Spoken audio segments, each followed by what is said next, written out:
Hi అండి, అందరికీ నమస్కారం. వెల్కమ్ టు వింటేజ్ యుషు. అన్ని ప్లేసెస్ లాగే ఇక్కడ కూడా కంటిన్యూగా వర్షాలు అయితే పడుతూ ఉన్నాయి. పైనుంచి చూడడానికి ఎంత బ్యూటిఫుల్గా కనిపిస్తూ ఉంది కదా. అదే కిందకి వెళ్ళి ఏదైనా పని చేసుకోవాలంటే ఎంత కష్టంగా ఉంటుంది. సో అవి కూడా మన సాడ్నెస్ లాగే అనమాట. మనం ఎక్కడ ఉంటే అక్కడే ఉంటాయి, కాకపోతే దూరం నుంచి చూసే వాళ్ళకి అవి కనపడవు అన్నట్టు. సో ఇప్పుడు వర్క్ ఫ్రమ్ హోమ్ అలాగే ఆన్లైన్ క్లాసెస్ యాజ్ యూజువల్ నడుస్తూనే ఉన్నాయి. ఈ వర్షాల్లో కొంచెం ఏంటి అంటే అదొక చిన్న రిలీఫ్ అనమాట. సో వర్షం పడ్డా పిడుగులు పడ్డా ఇంట్లో పనులు అయితే ఆగవు కదా. సో ఇప్పుడైతే మనం జింజర్ గార్లిక్ పేస్ట్ చేసుకుందాం. అదేదో టమాటోస్ లాగా జింజర్ కూడా ఫుల్ ప్రైస్ అయితే అయిపోయిందంట కదా.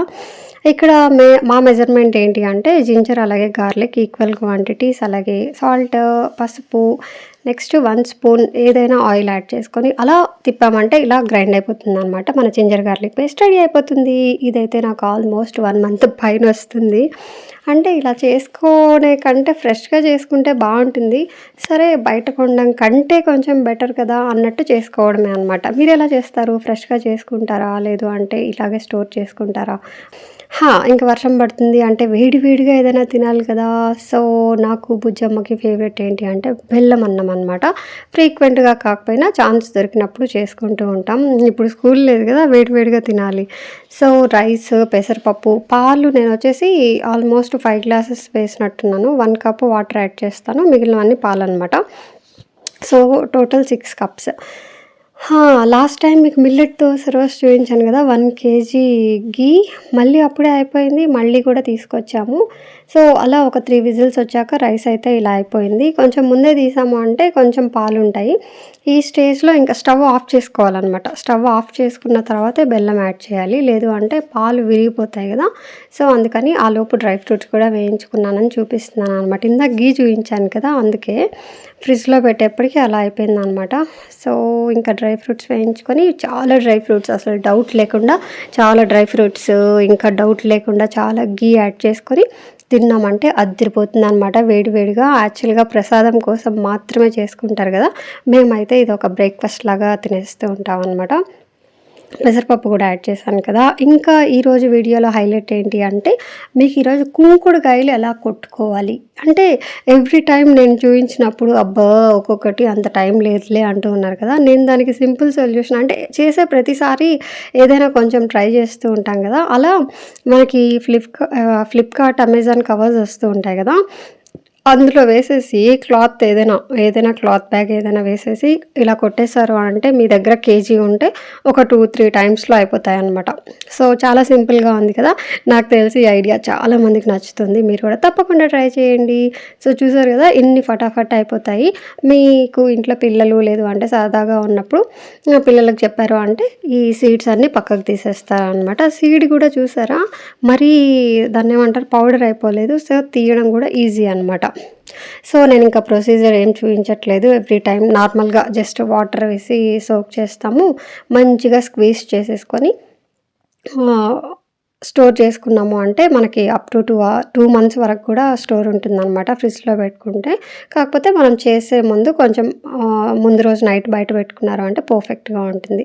సో ఇంత ప్రైస్ అని తెలిసిన తర్వాత నేను చాలా చూసి వాడుతున్నాను అనమాట. నాకైతే 100 ml వరకు సరిపోతుంది. నెక్స్ట్ ఈ 24 మంత్ర నుంచి మల్టీగ్రెయిన్ పిండి అయితే తీసుకొచ్చాము. ఇక్కడ ఫోటో పెడతాను చూడండి, అందులో ఏమేమి ఉన్నాయి ఇంగ్రీడియంట్స్ అని. అలాగే ఫ్రిడ్జ్లోంచి ఉప్పు, కారం, పసుపు ఇవన్నీ పసుపు కారం తీసి పెట్టా అనమాట.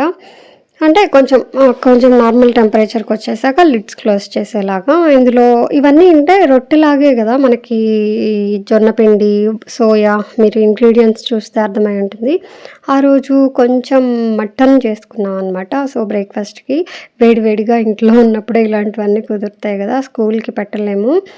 సో అలా ఈ రోటీ ఎలా ఉంది అంటే మనకి చెప్పాను కదా రొట్టెలాగే అనమాట. అన్ని రకాలు కలిసి ఉన్నాయి కాబట్టి మనం అప్పుడప్పుడు ట్రై చేయొచ్చు.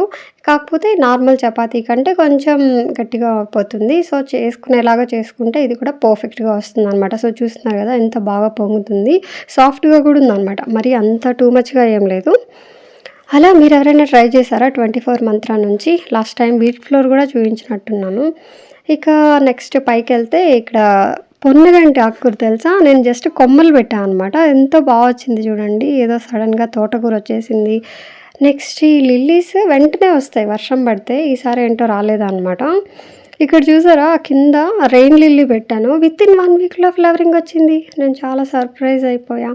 ఇంకా యాజ్ యూజువల్ ఈ మందారం మొక్కకి తెచ్చాను. అలా వెంటనే ఏదో వచ్చేసింది. దానికంతా వైట్ వైట్‌గా. అదెలా పోవాలో ఏమో శానిటైజర్ స్ప్రే చేశా. చేయొచ్చో లేదో మరి. తులసి చెట్టునేమో కట్ చేశా అనమాట. ఒక్క హెడ్ కట్ చేస్తే 2 హెడ్స్ వస్తాయి గదా! అలా దాన్నేదో చేశా.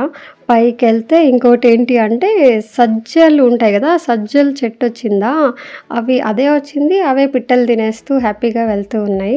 జస్ట్ ఒక్కటే వచ్చింది. కాపోతే అక్కడికే మనం ఏదో పెద్ద పొలం చేసినట్టు హ్యాపీగా ఫీల్ అయిపోతాం గదా! ఈ వర్షాలకి ఏం చేసేలా లేదు. ఎంత టూ మచ్‌గా ఉంది కదా! అంటే ఇంకా సన్ అయితే సమ్మర్‌లో ఓవర్ టైమ్ డ్యూటీ చేసేసాను. బాయ్ బాయ్ అన్నట్టు అసలు కనిపించట్లేదు. సో, ఎప్పుడైనా వస్తే బావుండు. వీక్లీ వన్స్ అయినా రావాలి గదా! టూ మచ్‌గా ఉన్నాయి అసలు ఇంట్లో బట్టలన్నీ ఎక్కడంటే అక్కడ ఆరేసి అసలు నార్మల్‌గా కూడా ఆరట్లేదు.